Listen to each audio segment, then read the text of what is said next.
En 1962, quelques mois après son mariage avec Françoise Lavitte et alors qu'il n'avait que 20 ans, Eddie Mitchell devenait papa pour la première fois suite à la naissance de son fils, Eddie. Un prénom qui lui a été décerné en hommage au chanteur Eddie Constantine. 3 ans plus tard, la petite famille accueillit un nouveau membre lorsqu'une fille du nom de Marilyn vit le jour. Si son fils aîné est un journaliste spécialisé dans le cinéma, passionné de jazz et co-auteur de l'autobiographie de l'artiste Le Dictionnaire de ma vie, cette dernière a choisi le même chemin que l'interprète de Couleur Mentalo.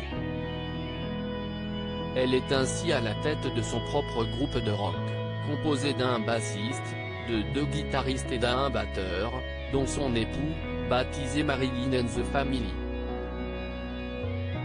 Une passion familiale. Dans ce groupe, je chante avec mon mari la musique américaine que mon père aimait. Cette musique, si est mon père qui me l'a fait découvrir, racontait la jeune femme dans les colonnes de Nice Matin. Épaté par le talent de sa fille, dont il avait seulement pris connaissance lorsqu'elle chanta durant une soirée, Eddie Mitchell avait donc collaboré avec elle pour son album titré La Même Tribu, sorti dans les bacs en 2017. Mais Eddie et Marilyn ne sont pas ses seuls enfants.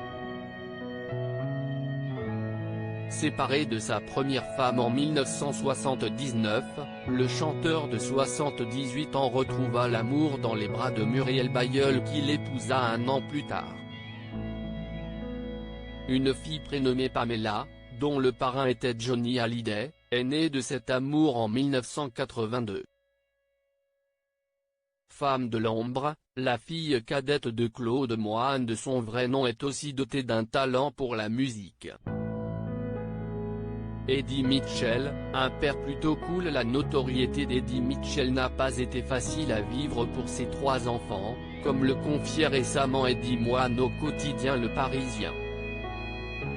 Ce n'était pas toujours facile avec ma sœur d'être vus comme des fils et filles d'eux, mais on faisait tout pour passer inaperçus et notre père a tout fait pour nous protéger. On allait comme tout le monde à l'école à Noisy-le-Sec, en Seine-Saint-Denis, où nous habitions, a-t-il raconté. Il faut dire également que, très pris par sa carrière, la vieille canaille a parfois été absent de la vie d'Eddie, Marilyn et Pamela, se décrivant ainsi comme un père plutôt cool. Quand vous n'êtes pas souvent à la maison, vous ne faites pas chier le monde quand vous revenez.